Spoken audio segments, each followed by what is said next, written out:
High friend, good morning. আর তোমরা দেখছো তোমাদের প্রিয় YouTube channel exam guide by Nitu. আমি নিতু, তোমাদের জানাই স্বাগত। আমাদের এসএসসি জিডি কনস্টেবল পরীক্ষার শেষ মুহূর্তের প্রস্তুতি পর্ব চলছে। আজকে নিয়ে এসেছি 27 নম্বর ক্লাস। বন্ধুরা, আজ 2 ফেব্রুয়ারি। আমাদের আগামী 20 ফেব্রুয়ারি থেকে কিন্তু এসএসসি জিডির কম্পিউটার বেসড পরীক্ষা হতে চলেছে। তো তোমাদের এসএসসি জিডি কনস্টেবলে মোট 20টি জেনারেল নলেজের প্রশ্ন থাকবে। প্রতিটা প্রশ্নের মার্ক কিন্তু 2। তো 40 নম্বরের কিন্তু জেনারেল নলেজের প্রশ্ন থাকবে। তো বন্ধুরা, ভিডিওটা ভালো লাগলে একটু লাইক করে দেবে এবং চ্যানেলে যারা নতুন আছো এখনও সাবস্ক্রাইব করোনি তো অবশ্যই চ্যানেলটি সাবস্ক্রাইব করে নেবে। তো চলো শুরু করা যাক প্রশ্নগুলো। প্রথম প্রশ্ন শুরু করা যাক। বলেছে, ভারতীয় সংবিধানে কৃষি কোন তালিকাভুক্ত? তো দেখো, ভারতীয় সংবিধানে 7ম তফসিলে এই 3টি তালিকার কথা রয়েছে: রাজ্য তালিকা, যুগ্ম তালিকা এবং কেন্দ্র তালিকা। কত নম্বর তফসিলে? 7 নম্বর তফসিলে। আর আমাদের তফসিল কয়টা রয়েছে সংবিধানে? 12টি কিন্তু তফসিল রয়েছে। তো কৃষি কোন তালিকায় ভুক্ত? তো কৃষি কিন্তু রাজ্য তালিকাভুক্ত। এইবার যদি আমরা দেখি রাজ্য তালিকায় কটি বিষয় রয়েছে, তো রাজ্য তালিকায় কিন্তু 66টি বিষয় রয়েছে। কয়টি? 66টি কিন্তু বিষয় রয়েছে। কত? রাজ্য তালিকায়। যুগ্ম তালিকায় রয়েছে 47টি বিষয় এবং কেন্দ্র তালিকায় রয়েছে 97টি বিষয়। ঠিক আছে। তো ভারতীয় সংবিধানে কোন তফসিলে এই 3টি তালিকার কথা বলা রয়েছে? 7ম তফসিলে। কেন্দ্র, যুগ্ম এবং রাজ্য। রাজ্য তালিকায় কয়টি বিষয়? 66টি বিষয়। যুগ্ম তালিকায় 47টি বিষয় এবং কেন্দ্র তালিকায় কিন্তু 97টি বিষয় রয়েছে। আর ভারতীয় সংবিধানে কয়টি তফসিল রয়েছে? তো ভারতীয় সংবিধানে 12টি তফসিল রয়েছে। চলুন নেক্সট প্রশ্ন। ভারতের কোন জায়গায় সিকিউরিটি পেপার মিল রয়েছে? ভারতের কোন জায়গায় সিকিউরিটি পেপার মিল রয়েছে? দেখো, সিকিউরিটি পেপার মিল কোথায় রয়েছে? তো হোশাঙ্গাবাদ, মধ্যপ্রদেশের হোশাঙ্গাবাদে কিন্তু সিকিউরিটি পেপার মিল রয়েছে। এখানে কি করা হয়? এখানে কিন্তু ব্যাংক এবং কারেন্সি নোটের কাগজ ছাপা হয়। সিকিউরিটি পেপার মিল হোশাঙ্গাবাদে এখানে ব্যাংকের কাগজ এবং কারেন্সি নোটের কাগজ কিন্তু ছাপা হয়। ব্যাংকের যে কাগজ এবং কারেন্সি নোটের কাগজ এই হোশাঙ্গাবাদে কিন্তু ছাপানো হয়। চলো নেক্সট প্রশ্ন। কোন গুপ্ত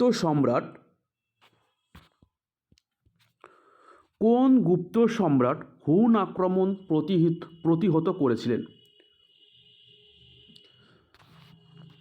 তো সঠিক উত্তর স্কন্দগুপ্ত। স্কন্দগুপ্ত তিনি হুন আক্রমণ প্রতিহত করেছিলেন। স্কন্দগুপ্ত তিনি গুপ্ত বংশের 8তম কিন্তু শাসক ছিলেন এবং তিনি 455 থেকে 467 খ্রিস্টাব্দ পর্যন্ত কিন্তু রাজত্ব করেছিলেন। তো এই হুন আক্রমণ প্রতিহত করেছিলেন, এটা কিন্তু ভিটারি স্তম্ভে পাওয়া যায়। ভিটারি স্তম্ভে কিন্তু তার হুন আক্রমণ হয়েছিল এবং তিনি প্রতিহত করেছিলেন, এই ভিটারি স্তম্ভ থেকে কিন্তু পাওয়া যায়। পরবর্তী প্রশ্ন, ভারতের বৃহত্তম স্বাদু জলের হ্রদের নাম কি? ভারতের বৃহত্তম স্বাদু জলের হ্রদ তো কি হবে? তো বৃহত্তম স্বাদু জলের হ্রদ উলার হ্রদ। এটা কোথায়? জম্মু এবং কাশ্মীরে। জম্মু এবং কাশ্মীরে কিন্তু রয়েছে। উলার হ্রদ কোথায় রয়েছে? জম্মু এবং কাশ্মীরে। জম্মু কাশ্মীরে রয়েছে উলার হ্রদ। সম্বর হ্রদ। সম্বর হ্রদ কি? ভারতের সবচেয়ে বড় লবণাক্ত হ্রদ। ভারতের সবচেয়ে বড় লবণাক্ত হ্রদ কোথায়? সম্বর হ্রদ। এটা কিন্তু রাজস্থানে। সম্বর হ্রদ কোথায় অবস্থিত? রাজস্থানে কিন্তু সম্বর হ্রদ অবস্থিত। চিল্কা হ্রদ ভারতের বৃহত্তম উপহ্রদ। এটা কিন্তু উড়িষ্যা রয়েছে। চিল্কা হ্রদ কোথায়? উড়িষ্যায়, ভারতের বৃহত্তম উপহ্রদ। এবং লোকটাক হ্রদ মণিপুরে রয়েছে। এটা কিন্তু মিষ্টি জলের হ্রদ, মণিপুর। তাহলে উলার হ্রদ কোথায়? জম্মু কাশ্মীরে। সম্বর হ্রদ রাজস্থানে, চিল্কা হ্রদ উড়িষ্যা, লোকটাক হ্রদ মণিপুরে অবস্থিত। চলো নেক্সট প্রশ্ন। কোদাল কোন শ্রেণীর লিভারের উদাহরণ? কোদাল, তো কোদাল প্রথম শ্রেণীর লিভারের উদাহরণ। দেখো, প্রথম শ্রেণীর লিভারের যান্ত্রিক সুবিধা একের বেশি, একের সমান অথবা একের কম হতে পারে। তাহলে প্রথম শ্রেণীর লিভারে যান্ত্রিক সুবিধা একের বেশি হতে পারে, অথবা একের কম, অথবা একের সমান হতে পারে। দ্বিতীয় শ্রেণীর লিভারের যান্ত্রিক সুবিধা সর্বদা একের থেকে বেশি। আর তৃতীয় শ্রেণীর লিভারের যান্ত্রিক সুবিধা সর্বদা একের থেকে কম। ঠিক আছে? প্রথম শ্রেণীর যান্ত্রিক সুবিধা একের বেশি, একের কম বা একের সমান হতে পারে। দ্বিতীয় শ্রেণীর লিভারের যান্ত্রিক সুবিধা সর্বদা একের থেকে বেশি, এবং তৃতীয় শ্রেণীর লিভারের যান্ত্রিক সুবিধা সর্বদা একের থেকে কম। চলো নেক্সট। একটি হাইড্রোজেন বোমা কোন নীতির উপর কাজ করে? একটি হাইড্রোজেন বোমা কোন নীতির ভিত্তিতে কাজ করে? তো সঠিক উত্তর নিউক্লিয় সংযোজন বা ফিউশন। নিউক্লিয় সংযোজন বা ফিউশন এই নীতির ভিত্তিতে কিন্তু হাইড্রোজেন বোমা কাজ করে। হাইড্রোজেন বোমা আবিষ্কার করেন কে? Edward Teller. Edward Teller. Edward Teller hydrogen বোমা আবিষ্কার করেছিলেন। দিলওয়ারা মন্দির ভারতের অন্যতম সেরা স্থাপত্যের নিদর্শন। এটি কোন ধর্মের মন্দিরের নিদর্শন? দিলওয়ারা মন্দির, যেটা রাজস্থানের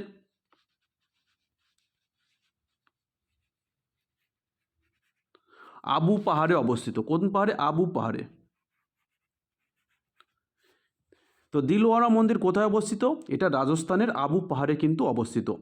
এটি কোন ধর্মের মন্দির? এটা কিন্তু জৈন ধর্মের কিন্তু মন্দিরের নিদর্শন এটি। তো দিলওয়ারা মন্দির কোথায়? রাজস্থানের আবু পাহাড়ে। এটি কিন্তু জৈন ধর্মের কিন্তু মন্দির। চলো নেক্সট। কোন কমিশনের সুপারিশের ভিত্তিতে পাঞ্জাব এবং হরিয়ানা দুটি আলাদা রাজ্যে বিভক্ত হয়? দেখো, হরিয়ানা কিন্তু আগে পাঞ্জাবের অন্তর্ভুক্ত ছিল। হরিয়ানা পাঞ্জাব থেকে 1966 সালের 1 নভেম্বর বিভক্ত হয়েছিলেন, এবং হরিয়ানা ভারতের 17তম রাজ্যে পরিণত হয়েছিল। 1966 সালের 1 নভেম্বর পাঞ্জাব থেকে হরিয়ানা পৃথক হয়ে হরিয়ানা ভারতের 17তম অঙ্গরাজ্যে পরিণত হয়েছিল। তো কোন কমিশনের সুপারিশের ভিত্তিতে এই পাঞ্জাব থেকে হরিয়ানা আলাদা হয়েছিল? তো সঠিক উত্তর শাহ কমিশন। শাহ কমিশনের ভিত্তিতে কিন্তু পাঞ্জাব এবং হরিয়ানা দুটি আলাদা রাজ্যে বিভক্ত হয়েছিল। পরবর্তী প্রশ্ন, অ্যালকোহলের মাত্রা পরিমাপের যন্ত্রের নাম কি? তো অ্যালকোহলের মাত্রা পরিমাপ যন্ত্রের নাম কি? তো অ্যালকোহলের মাত্রা পরিমাপক যন্ত্রের নাম হোকসেট।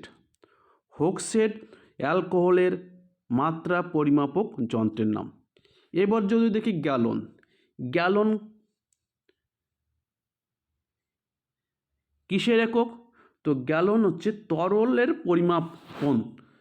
তরলের পরিমাপক যন্ত্রের নাম হচ্ছে গ্যালন। তরল পরিমাপক, ঠিক আছে, তরল পরিমাপক করার জন্য গ্যালন যন্ত্র ব্যবহার করে। ভোল্ট, ভোল্ট যদি আমরা দেখি, ভোল্ট হচ্ছে তড়িৎ বিভব এবং বিভব প্রভেদের একক ভোল্ট। তড়িৎ বিভব এবং বিভব প্রভেদের একক volt. Horse power, horse power হচ্ছে ক্ষমতার ব্যবহারিক একক। ক্ষমতার ব্যবহারিক একক হচ্ছে হর্স পাওয়ার। আমরা যদি দেখি 1 হর্স পাওয়ার সমান সমান কত, 746 ওয়াট, ঠিক আছে। 1 হর্স পাওয়ার সমান সমান 746 ওয়াট। চলো নেক্সট। নিম্নলিখিত কোন বিপ্লবী 1925 সালে কাকোরি, বলে গেছে বানামটা দেখি, কাকোরি ট্রেন হামলার সঙ্গে জড়িত ছিলেন এবং পরবর্তীতে তাকে ফাঁসি দেওয়া হয়। 1925 সালে কাকোরি ট্রেন হামলার সঙ্গে জড়িত ব্যক্তি ছিলেন এবং তাকে পরবর্তীতে ইংরেজ সরকার ফাঁসি দিয়েছিলেন। তিনি কে? তো রামপ্রসাদ বিসমিল। রামপ্রসাদ বিসমিল তিনি 1925 সালে কাকোরি ট্রেন হামলার সঙ্গে জড়িত ছিলেন এবং পরবর্তীতে তাকে ফাঁসি দেওয়া হয়। এটা কিন্তু 2023-এর MTS পরীক্ষা এসেছিল, SSC যে MTS পরীক্ষায় সেখানে কিন্তু এসেছিল। দ্বিতীয় পঞ্চবার্ষিকী পরিকল্পনায় কিসের উপর জোর দেওয়া হয়েছিল? দেখো, দ্বিতীয় পঞ্চবার্ষিকী পরিকল্পনা সময়কাল ছিল 1956 থেকে 1961 সাল পর্যন্ত। দ্বিতীয় পঞ্চবার্ষিকী পরিকল্পনা ছিল মহালনবিশ মডেলের পরিকল্পনা, মহালনবিশ।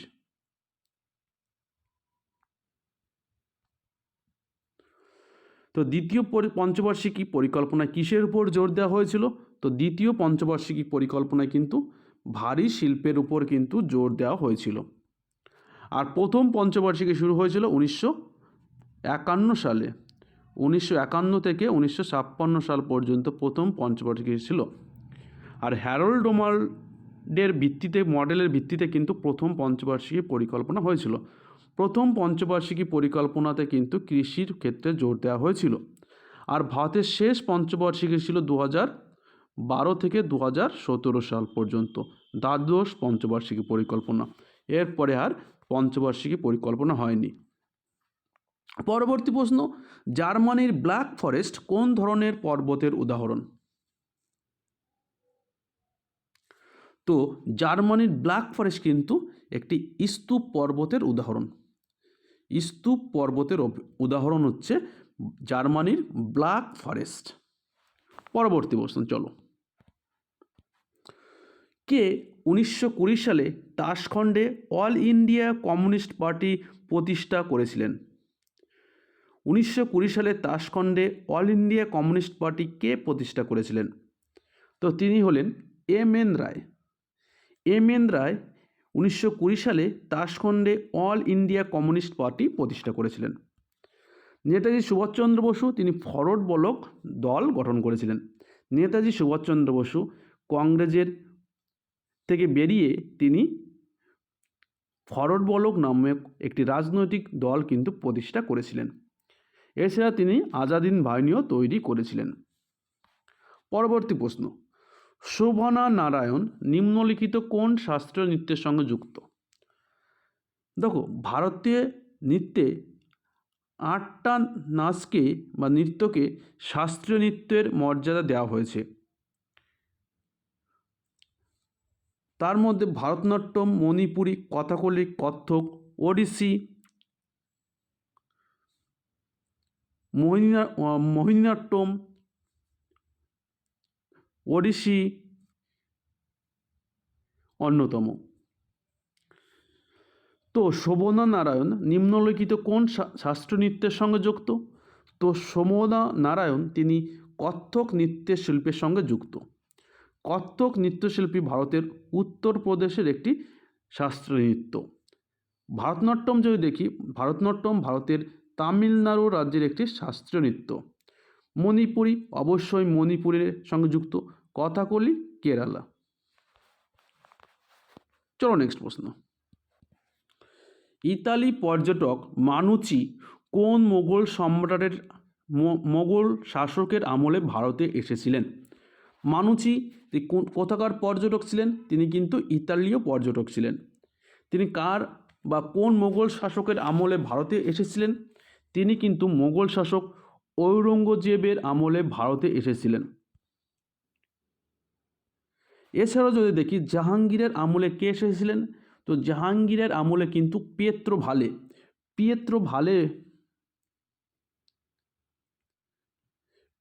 ভালে কিন্তু জাহাঙ্গীরের আমলে এসেছিলেন। শাহজাহানের আমলে বার্নিয়ে, টাভার্নিয়ে এবং বার্নিয়ে কিন্তু এসেছিলেন। আকবরের আমলে কে এসেছিলেন? র্যালফিশ কিন্তু আকবরের আমলে এসেছিলেন।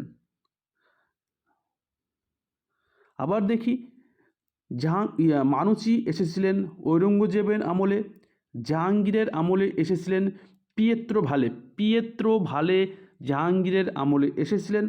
শাহজাহানের রাজসভায় এসেছিলেন টাভার্নিয়ের এবং বার্নিয়ে, আকবরের আমলে এসেছিলেন র্যালফিশ।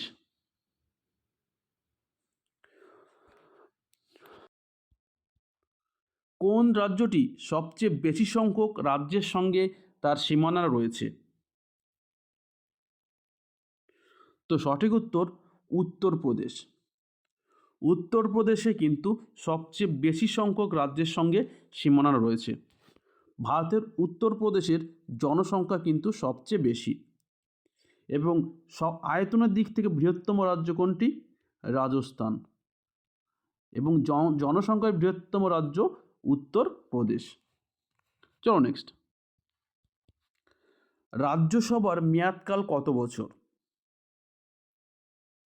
তো আমরা যদি দেখি লোকসভার মেয়াদ 5 বছর।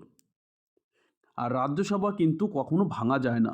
রাজ্যসভা একটি স্থায়ী কক্ষ, এখানে কিন্তু এটা ভাঙা যায় না। আর রাজ্যসভার মোট সদস্য কত? 250 জন। তার মধ্যে 12 জন রাষ্ট্রপতি মনোনীত। বর্তমানে 233 জন নির্বাচিত এবং 12 জন মনোনীত সদস্য রয়েছেন। আর রাজ্যসভার সভাপতিত্ব করেন কে? উপরাষ্ট্রপতি। উপরাষ্ট্রপতি কিন্তু রাজ্যসভার সভাপতিত্ব করেন। রাজ্যসভা সংসদের উচ্চকক্ষ। সংসদ দুটি কক্ষ বিভক্ত, একটি লোকসভা, একটি রাজ্যসভা। রাজ্যসভা হচ্ছে উচ্চকক্ষের নাম। রাজ্যসভার সদস্য হতে গেলে ন্যূনতম বয়স হতে হবে 30 বছর। কত বছর?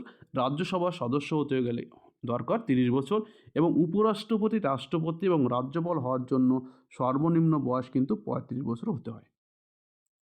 তো রাজ্যসভা কিন্তু একটি স্থায়ী কক্ষ।